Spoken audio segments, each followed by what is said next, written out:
Bonjour à vous qui nous regardez, bienvenue dans la vie des diocèses. Direction aujourd'hui le nord-est de la France, c'est le diocèse de Reims, un diocèse à deux identités, avec la ville de Reims au sud et le département des Ardennes.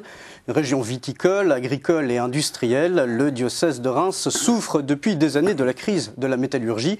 C'est un grand diocèse, 150 km du nord au sud, que Monseigneur Thierry Jourdan parcourt maintenant depuis 10 ans. Les défis sont nombreux et c'est peut-être la cohésion et le travail commun qui est le plus dur à mener. Monseigneur Thierry Jourdan, bonjour. Bonjour. Vous êtes l'archevêque de Reims depuis 10 ans, on le disait. Tout à fait. Et vous avez été auparavant à Rome, dans votre jeunesse, attaché à la secrétaire d'État. Vous étiez en plein conclave, le secrétaire particulier du cardinal Jean Villot, camerlingue après le décès de Jean-Paul Ier. Et puis de retour en France, vous avez été très vite nommé vicaire général du diocèse de Versailles, votre terre natale, pour ensuite être consacré évêque de Pontoise, c'était en 1988. Et puis vous avez succédé en 1999 à Monseigneur Gérard Defoy, et vous découvrez ainsi un diocèse rural qu'il a fallu un peu apprivoiser. Qu'est-ce qui a été le plus difficile à votre arrivée ? Alors, je remets un tout petit peu les pendules à l'heure. Je suis né en Chine. Alors, ceci, c'est pour ouvrir les perspectives. Et je suis arrivé en région parisienne, enfant, quand ma famille s'est installée là. Alors, c'est vrai que j'ai un peu couru entre le diocèse de Versailles, le service du Saint-Siège, et j'ai été marqué par 12 ans d'épiscopat en banlieue parisienne.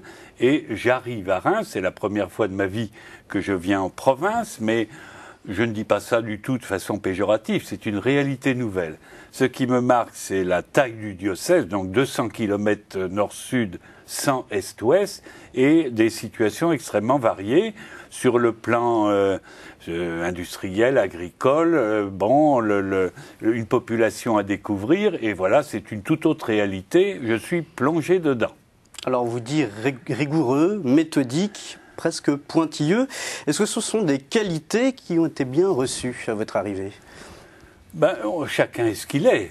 Et quand on arrive quelque part, on accueille celui qui vient comme il est, de même que celui qui arrive, il doit essayer de se faire à la population qu'il reçoit. Donc il y a un temps d'approvisionnement. Je ne sais pas si je suis pointilleux, mais j'aime bien aller jusqu'au fond des choses. Je suis peut-être un peu minutieux, c'est-à-dire que les choses soient bien faites, qu'on se donne à fond. Et je dois dire que tous ceux qui sont là, tous les chrétiens qui travaillent là font mon bonheur parce qu'ils prennent vraiment à cœur leurs responsabilités. Alors vous êtes arrivé dans un diocèse qui venait juste de se reconfigurer avec la création des paroisses nouvelles. Tout à fait, oui. Vous le disiez, c'est un diocèse très vaste. Comment est-ce qu'aujourd'hui on arrive à faire en sorte que Reims, cette grande ville, et le reste des Ardennes puissent communiquer, travailler ensemble ? C'est une question qui perdure un peu.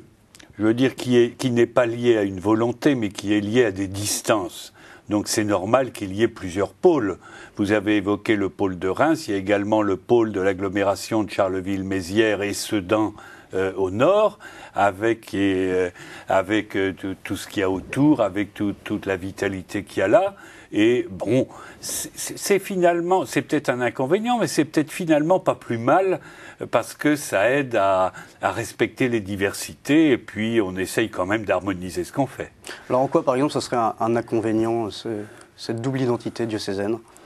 Je n'emploierai pas le mot double identité, mais je dirais que si il y a les uns qui travaillent dans un sens sans parler à ceux qui travaillent d'une autre façon ailleurs, ça peut poser un problème. Le tout, c'est qu'on ait quelques objectifs simples, et puis qu'à partir de là, on joue pleinement les diversités. Qu'est-ce que vous voulez, c'est le propre de tous les diocèses un peu étendus. Nous ne sommes pas les seuls de ce point de vue. Alors vos objectifs que vous qualifiez de simples, quels sont-ils aujourd'hui ? Est-ce que c'est justement de permettre à ces chrétiens de travailler davantage ensemble ? Non, je pense qu'on a un petit peu passé cette période-là. Mon objectif est le suivant. Quand nous regardons la situation dans laquelle nous sommes, quand nous regardons les moyens que nous avons, nous pouvons dire « Oh là là, comment allons-nous faire ?» La mission est plus grande que nous. Nous sommes peut-être, par certains points de vue, un peu dépassés par les évolutions en cours, par les événements. Bon, alors ne nous enfermons pas. Des moyens humains, des moyens financiers Oui, les moyens humains, le nombre d'ouvriers de la mission, etc. Donc, mais ne nous braquons pas là-dessus, disons-nous, la situation étant ce qu'elle est, qu'est-ce que nous pouvons faire pour aller de l'avant? Quelles initiatives pouvons-nous prendre? Comment est-ce que nous pouvons, à partir de la situation actuelle, aller plus loin? Quels signes poser, qui soient des signes d'espérance pour les gens aujourd'hui? Parce que je crois que c'est de ça qu'on a besoin. Donc mon défi, il est là. Je ne regarde pas trop tout le reste, les questions d'organisation ou autres. Bon, il faut que ce soit traité, ça vient tout seul. Mais j'essaye de regarder plutôt qu'est-ce que nous pouvons faire pour aller de l'avant. C'est bien simple. Il y a 3 ans, nous avons commencé des années d'accueil et de méditation et d'appropriation de la parole de Dieu. Nous avons voulu commencer par le livre des Actes des Apôtres. Qu'est-ce que c'est que le livre des Actes des Apôtres? C'est la communauté qui est là toute réduite et un peu perdue au milieu d'un grand ensemble, et puis parce qu'elle n'a rien, elle y va. Parce qu'elle n'a pas grand-chose, elle y va. Nous ne partons pas de rien. Nous avons quelque chose. Nous avons une longue tradition missionnaire. Nous avons beaucoup le terrain a été labouré, mais les choses ont bougé, les choses ont évolué. Alors, en tenant compte de cette situation, où est-ce que nous pouvons aller? Quelles initiatives pouvons-nous prendre? Ça, c'est mon leitmotiv. Un peu dans toutes les directions. Analysons ce qui est un peu faible. Est-ce qu'on ne peut pas développer la pastorale des jeunes? Est-ce qu'on ne peut pas développer la confirmation non seulement des jeunes, mais des adultes? Est-ce qu'on ne peut pas... comment essayer de vitaliser davantage, je ne dis pas revitaliser, mais comment pouvons-nous essayer de vitaliser davantage ce que nous essayons de faire? Voilà.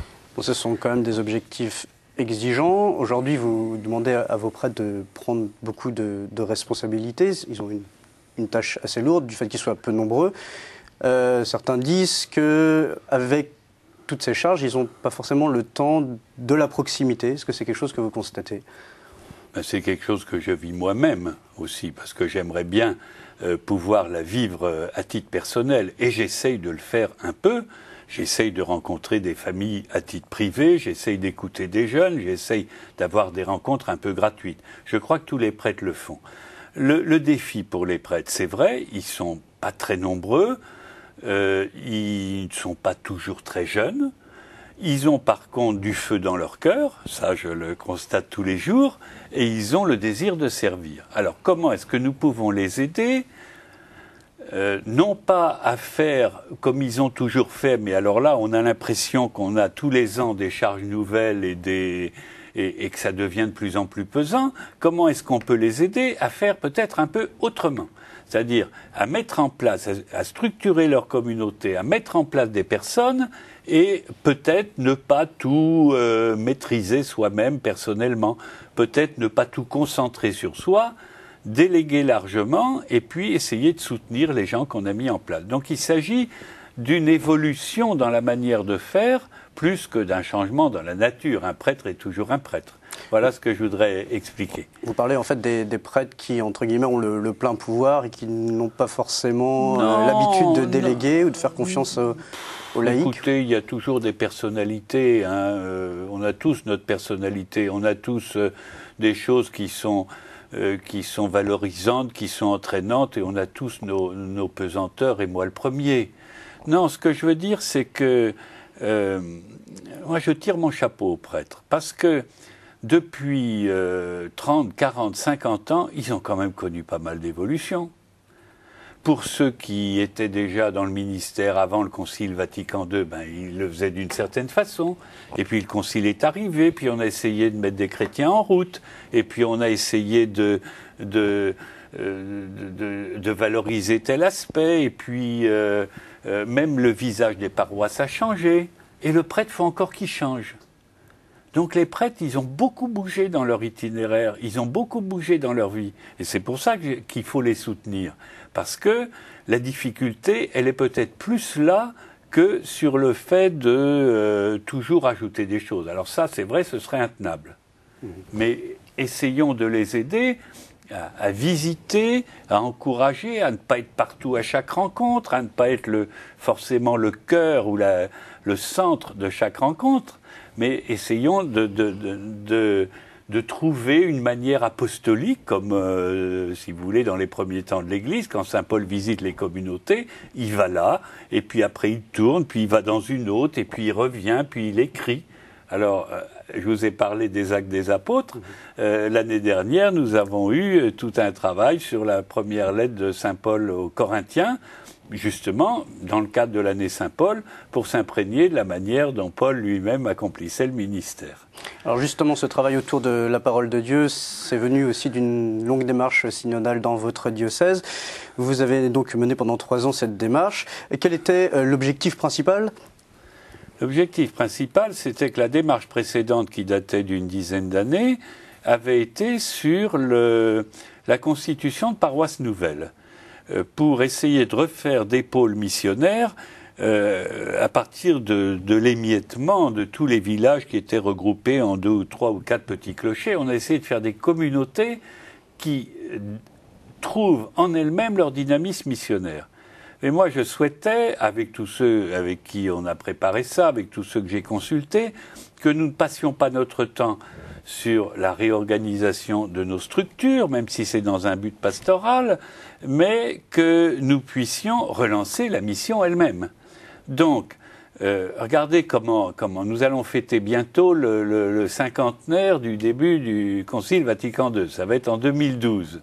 Bon, alors, au début, on s'est dit, tiens, on va un peu réformer l'Église. Et puis, en fait, on s'est aperçu que la grande question, c'était celle du dialogue de l'Église avec le monde. C'était celle de la foi annoncée à toutes les générations partout, dans un contexte culturel qui avait beaucoup évolué.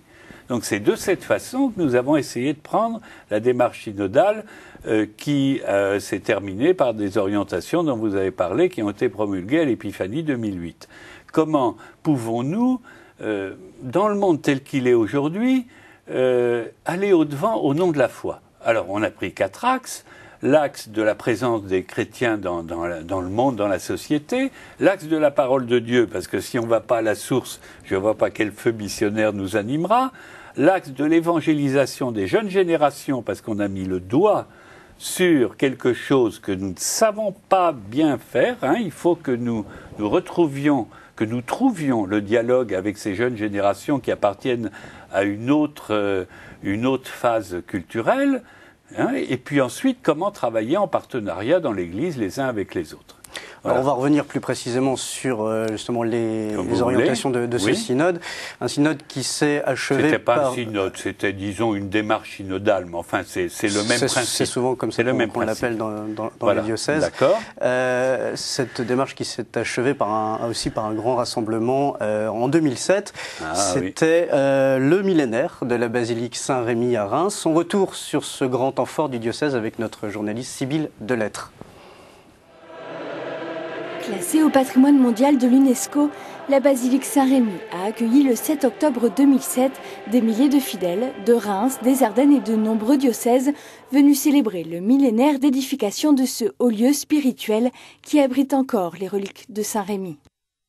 Pour représenter le pape ce jour-là, le cardinal Gottfried Danels, l'archevêque de Bruxelles, ne manqua pas d'évoquer Rémy, apôtre des Francs, qui baptisa Clovis en l'an 496. Prenez résolument le chemin que Dieu vous indique. Aimez l'Eucharistie et prenez conscience de ce que vous êtes, le grand corps du Christ. Car il vous a apporté la foi. Après de longs siècles, Saint-Rémy parle encore.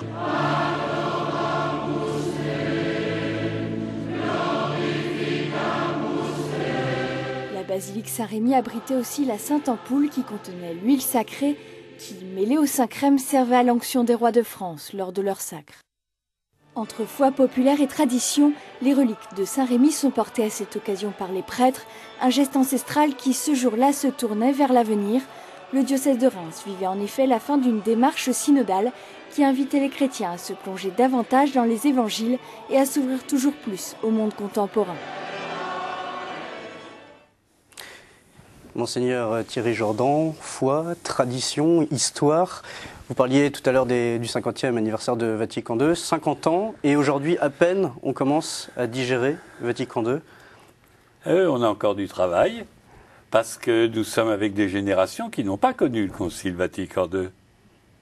Demander aux gens d'aujourd'hui, on ne peut pas dire que ils ont peut-être entendu parler, mais ils n'ont pas lu les décrets, et il faut qu'on aille jusqu'au fond des choses. Pour tous les grands conciles, ça a été pareil, il a fallu un temps d'appropriation. Alors je pense au reportage que vous venez de diffuser sur Saint-Remy, et ça me paraît très significatif, parce qu'on fêtait le millénaire de la basilique actuelle. C'est quand même pas rien, 1000 ans. C'est pour ça qu'on avait voulu lui donner un certain éclat. Alors ça veut dire quoi? Est-ce qu'on va se reporter sur le passé, regarder par derrière, en disant nous sommes fiers de notre histoire, et Reims, etc., etc. Bon, mais ça, les hommes d'aujourd'hui, ils ne vivent pas le nez derrière. Ils ont quelquefois un peu le nez dans le guidon. Puis il faudrait les aider à regarder devant.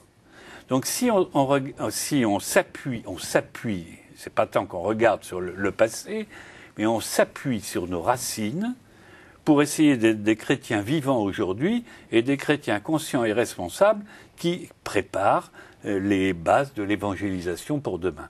Alors là, ça semble intéressant ce type de commémoration. Mais je vais vous dire autre chose.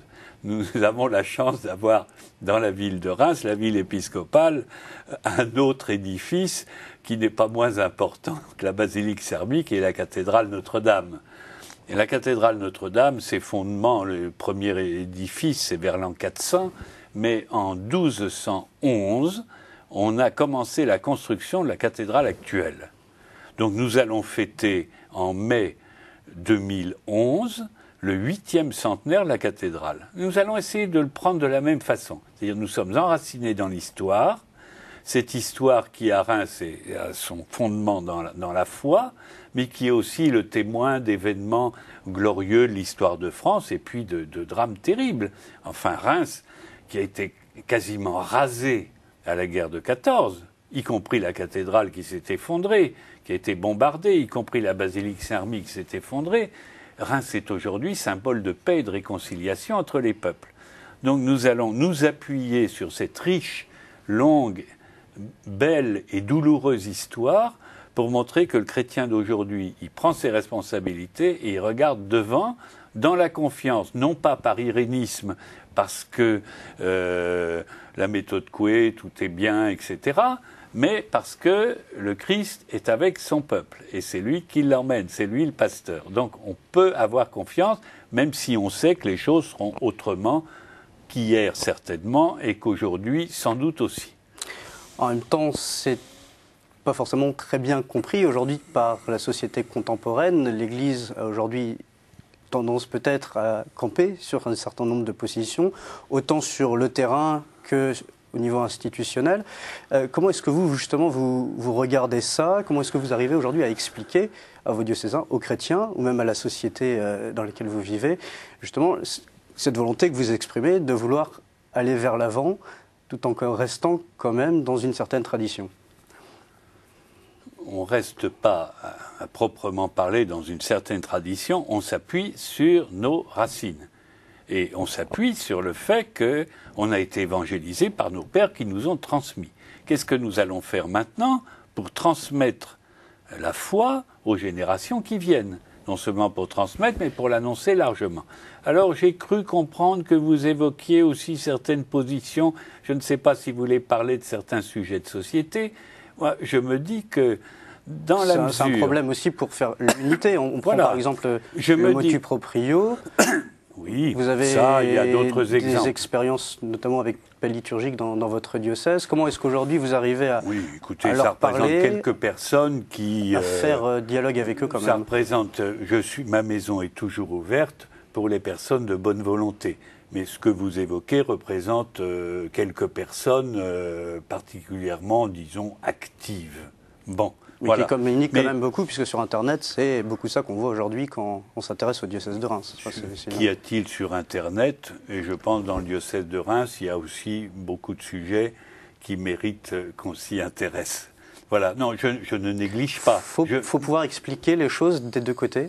Non, mais bien sûr, non, mais je ne néglige pas. Mais je dis, regardons quel est le vrai défi aujourd'hui. Et le défi, c'est l'annonce de l'Évangile aux gens d'aujourd'hui. Alors, Je pense que... Des gens qui ne veulent pas forcément écouter ce message. Mais il y en a toujours eu, il y en aura toujours, qu'est-ce que vous voulez, hein? Bon, c'est bien Saint Paul qui nous dit de parler à temps et à contre-temps. Et puis le Christ lui-même dans l'Évangile nous dit qu'on ne sera pas toujours bien reçu, mais c'est pas pour ça qu'il ne faut pas le dire. Lui-même, il dit « Tout ce que j'ai reçu de mon Père, je vous l'ai fait connaître ». Et regardez l'accueil qu'il a reçu. Quand il parle de l'Eucharistie, la plupart s'en vont. La plupart des gens disent soit cet homme dit n'importe quoi, soit il dit des choses trop fortes pour nous. Hein? Bon, et Jésus demande à ses apôtres, est-ce que vous allez partir vous aussi? Mais non, toi seul tu as les paroles de la vie éternelle. Non, ce que je veux dire, c'est que on gagnera toujours à essayer d'être présent dans les grands débats de la société. Et il y en a pas mal aujourd'hui. Regardez tout ce qui tourne autour de la situation dans laquelle nous sommes, avec la souffrance des gens, les difficultés sociales pour un certain nombre, la crise. Regardez les questions de bioéthique, regardez tout ce qui concerne la famille, la famille est quand même assez ballottée aujourd'hui par toutes sortes de choses. Regardez toutes ces grandes questions. Moi, je dis, c'est dans ces débats-là qu'il faut que nous essayions d'être présents. Justement, et nous allons essayer de le marquer quand nous allons faire, l'année prochaine, un rassemblement diocésain pour la Pentecôte. On va essayer d'être présents dans ces grands débats de société. Alors, être présent, justement, quand l'Église est présente dans ces débats de société, c'est quoi? C'est qu'elle rappelle l'enseignement de l'Église? Elle écoute et elle dialogue. Alors, dans le dialogue, c'est fait pour exprimer aussi les sensibilités des uns et des autres. Et puis après, je ne suis pas sûr qu'il y ait dans tous les domaines, d'ailleurs, une parole unique. Ce qu'on nous a transmis, c'est la direction. C'est une direction qui fait grandir. C'est une direction qui est une lumière pour l'humanité. Maintenant, il y a plusieurs façons, sans doute, de l'exprimer. Donc, je pense que c'est à ça qu'il faut qu'on s'attache. Donc, j'évoquais avec vous un rassemblement pour la Pentecôte 2010. Ça va être une sorte d'étape post-synodale, et dans laquelle on va faire apparaître un certain nombre d'initiatives qui sont venues sur le terrain, à l'initiative des mouvements, enfin de toutes sortes de façons. On va essayer de faire paraître ça d'une façon heureuse et entraînante, et puis aussi on va organiser un certain nombre de débats sur des grands sujets de société. Alors, je ne dis pas qu'on aura répondu à tout par un rassemblement. Mais enfin, ça fait du bien aussi de temps en temps de se rassembler pour voir qu'on n'est pas tout seul quand même et qu'il y a un discours un peu convenu aujourd'hui sur le fait qu'on est minoritaire, que ci, que ça. Peut-être pas tant qu'on le dit. Hein. Et je crois d'ailleurs que dans les visites là sur le terrain, quand on discute, vous dites qu'il y a plus de chrétiens en fait qu'on bien pourrait entendu, le croire, et quand on discute avec les personnes, quand on les rencontre à l'occasion des grands événements de la vie ou de la mort, quand on parle avec les élus locaux, on se rend compte qu'il y a des personnes qui sont pas beaucoup pratiquantes, et ça n'est pas sans nous poser de questions, hein, mais on se rend compte qu'il y a des personnes qui attendent une lumière, en tout cas qu'elles ne trouvent pas ailleurs. Que l'Église n'a peut-être pas su à certains moments leur apporter. C'est possible, il faut admettre toutes ses propres responsabilités, mais il faut aussi se dire que le monde dans lequel on est, il apporte un certain nombre de choses. C'est peut-être pas sa mission d'ailleurs de donner un éclairage intérieur, mais nous ressentons que notre mission est de donner un éclairage intérieur, une sorte de lumière qui permettent de se guider, pour les personnes et pour les groupes. La lumière aujourd'hui, cette lumière intérieure, ça passe par quoi concrètement? Il y a plus de 1000 laïcs qui ont participé à cette démarche synodale. Vous allez les rencontrer à la Pentecôte 2010. Où est-ce que vous allez les envoyer, ces personnes? Laissez-moi un petit peu le temps. Hein. On est encore à... Qu'est-ce qui vous inquiète aujourd'hui dans la société? On est encore à 8 mois. Où est-ce qu'il faudrait être? Moi, ce qui m'inquiète, c'est le suivisme. C'est-à-dire qu'il ne faudrait pas que nous marchions derrière. Il ne faudrait pas que... Derrière la société, vous dites? Je dirais derrière toutes les évolutions. Il ne faudrait pas que forcément que dès qu'il y a un problème dans la société, le législateur se précipite pour légiférer pour ci ou ça. Laissons un peu de temps au temps, parce que autrement les mentalités s'installent dans des choses un peu superficielles et on n'est pas allé au fond des affaires. Et les grandes questions de l'homme, vous savez, ça tourne toujours autour de la vie, de la mort, de la vie en commun, et la solidarité entre les personnes, la vie en commun, construire un mieux-être. Qu'est-ce que c'est un mieux-être si on ne s'est pas entendu au niveau de la réflexion, de la pensée et de la philosophie, hein? Et je pense que ça, c'est le travail aussi des politiques, mais c'est notre travail d'essayer de proposer une vision de la vie qui donne enthousiasme, espérance, enfin qui donne envie de se battre.